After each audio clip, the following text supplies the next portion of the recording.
আসসালামু আলাইকুম। আমার চ্যানেলে আপনাদের সকলকে স্বাগত।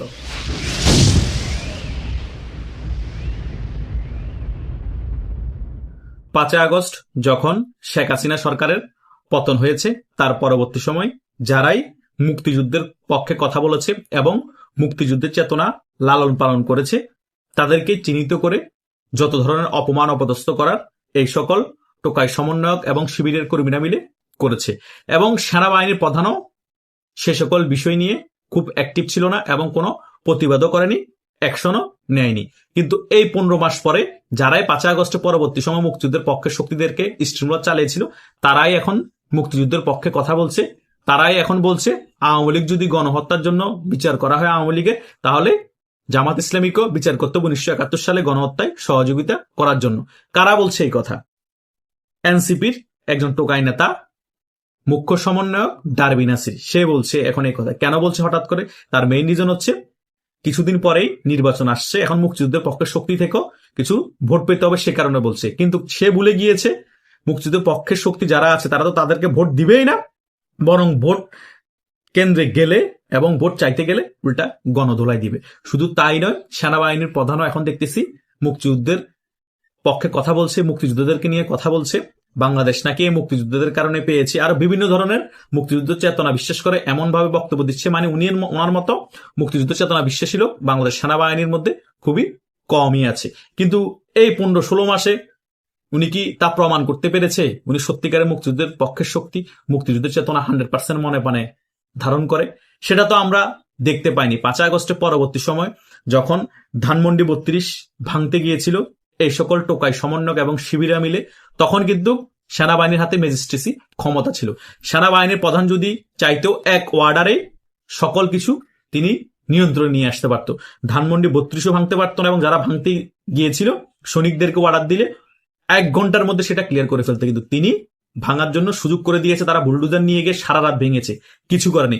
যাক, ধরে নিলাম অনেক বেশি অ্যাগ্রেসিভ ছিল, তখন পরিস্থিতি অনুকূলে ছিল, সে কারণে তিনি কন্ট্রোল করতে পারেন। এর পরবর্তী সময় কি হয়েছে? এর পরবর্তী সময় বাংলাদেশের যত ধরনের মুক্তিযুদ্ধের সিম্বল ছিল, মুক্তিযুদ্ধের যত ধরনের চিহ্ন ছিল, সকল কিছু এই টোকাই সমন্বয়করা এবং এই শিবিররা মিলে ধ্বংস করা শুরু করে দিয়েছিল। তখনও কিন্তু কোনো বিবৃতি দেখিনি, তখনও কিন্তু কোনো ধরনের পদক্ষেপ দেখিনি সেনাবাহিনীর প্রধানের দিক থেকে। তাহলে আমরা কেমনে বুঝবো সেনাবাহিনীর প্রধান মুক্তিযুদ্ধ চেতনায় বিশ্বাস করে, মুক্তিযুদ্ধকে মনে প্রাণে ধারণ করে? আর আরেকটা কথা প্রচলিত আছে, সেনাবাহিনীর প্রধান শেখ হাসিনার নাকি খুব কাছের একজন আত্মীয়, সে কারণে শেখ হাসিনা ওনাকে সেনাবাহিনীর প্রধান করে। ধরে নিলাম সেনাবাহিনীর প্রধান শেখ হাসিনার আত্মীয়র কারণে সেনাবাহিনীর প্রধান করে ওয়াকারুজ্জামানকে, কিন্তু তিনি তো তাহলে মীর জাফর হিসাবে চিহ্নিত হলো। এটা তো সকলের কাছে ক্লিয়ার হয়ে গেল যে আমি কাছের মানুষ বিদে ওকে সেনাবাহিনীর প্রধান বানালাম, বিশ্বস্ত লোক, কিন্তু আমার সাথে মীর জাফরই করে আমেরিকা সিআইএ এর সাথে এবং আইএস এর সাথে আতাত করে আমাকে পতন ঘটিয়ে দিল। একটা জিনিস মাথায় রাখবেন, মীর জাফর যারা আছে তারা যতই শক্তিশালী হোক, যতই ক্ষমতাবান হোক, তাদের যখন পতন হয় পৃথিবীতে মানুষ তাদেরকে মীর জাফর হিসেবে চিনে, বিশ্বাসঘাতক হিসেবে চিনে, তাদেরকে হিরো হিসেবে চিনে না। আর তারা বেঁচে থাকা অবস্থায়ও যদি তাদের পতন হয়ে যায়, তারা অপমান লাঞ্ছিত হয়ে পৃথিবীতে বেঁচে থাকে। আর ওয়াকারুজ্জামান এখন হয়তো সেনাবাহিনীর প্রধান, আগামী নির্বাচনের ফলে যে সরকার আসবে তখনও কিন্তু তিনি যে খুব আরামে থাকবে, শান্তিতে থাকবে, সেটাও না। 100% ওনার মেয়াদ 2027 সালে জুন পর্যন্ত আছে, কিন্তু আগামীতে যে নির্বাচিত সরকার আসবে, নির্বাচিত রাজনৈতিক দলের সরকার আসবে, তারা কিন্তু ওয়াকারুজ্জামানকে রাখবে না। ওয়াকারুজ্জামান বাংলাদেশে তখন থাকতে পারবে না, এটা লিখে রাখেন। ওয়াকারুজ্জামান বিদেশ চলে যেতে হবে। উনি আওয়ামী লীগ আসলো চরম বিপদে এবং বিএনপি আসলো চরম বিপদে থাকবে। কেন বিপদে থাকবে? বিএনপি তখন চিন্তা করবে যে শেখ হাসিনা ওনার এত কাছের মানুষ ছিল, শেখ হাসিনার আত্মীয় ছিল, উনি ওনার স্বার্থের কারণে শেখ হাসিনার সাথে যদি বেমানি করতে পারে, আমাদের সাথে হয়তো বেমানিও করতে পারে। কারণ মীর জাফরদের কোনো চরিত্র নাই, মীর জাফররা সুযোগ সন্ধানী, যে কোনো কারোর সাথে বেমানি করতে তারা দ্বিধা করে না। এই কারণেই ওয়াকারুজ্জামানকে সরিয়ে দিবে এবং ওয়াকারুজ্জামান চরম বিপদও পড়ে যেতে পারে। হয়তো বা ফাঁক ফুকর পেলে ওয়াকারুজ্জামানকে আইনের আওতায় নিয়ে আসতে পারে যদি বিএনপি ক্ষমতায় আসে। এটা অবিশ্বাস হওয়ার কিছু নেই।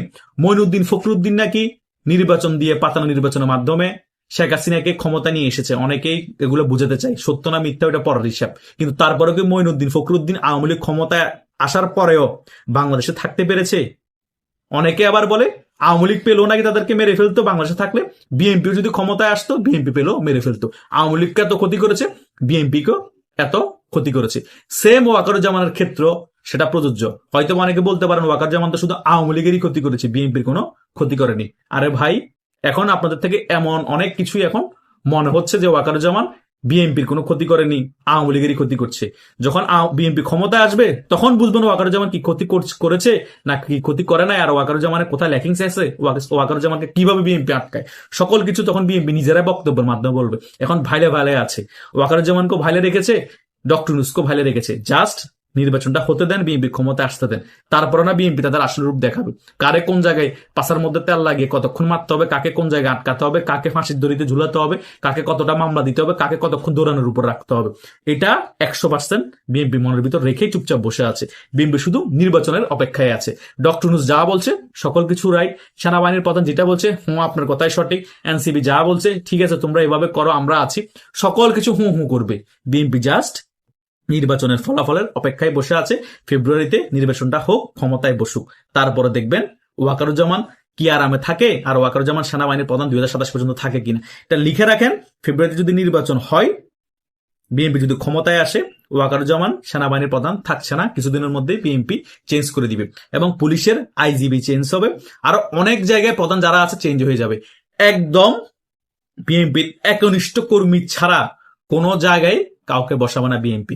100% কাছের একদম অ্যাকুরেট কর্মী বিএনপি সেনাবাহিনীর প্রধানে বসাবে, আইজিবির জায়গায় বসাবে। প্রত্যেক জায়গায় বিএনপি তাদের মেনগুলো সেট করবে একদম খায়ের খা। যে ভুলগুলা শেখ হাসিনা করেছে বিএনপি, সেই ভুলগুলো হয়তো এবার নাও করতে পারে শেখ হাসিনার এইরকম বড় বিপর্যয় দেখে। শেখ হাসিনা হয়তো বা স্বজনপ্রীতি একটু দেখিয়ে ফেলেছিল, শেষ পর্যায়ে এসে মনে করেছে যে বিশ্বাসঘাতকতা আমার সাথে করবো না এই ভেবে বিএনপি কিন্তু সেই কাজটা হয়তো নাও করতে পারে, কারণ নেড়া বেলতলায় একবার যায়। আরেকজনে যে ভুলটা করছে সেই ভুলটা আমিও যদি করি, আমিও হয়তো এই বিপর্যয় ফেস করতে পারি। সে কারণে বিএনপির জন্য যেরকম পজিটিভিটি আছে শেখ হাসিনার শাসন দেখে, আবার নেগেটিভিটি হচ্ছে কারণ আওয়ামী লীগ এবং জাতীয় পার্টি এই নির্বাচনে অংশগ্রহণ করছে না।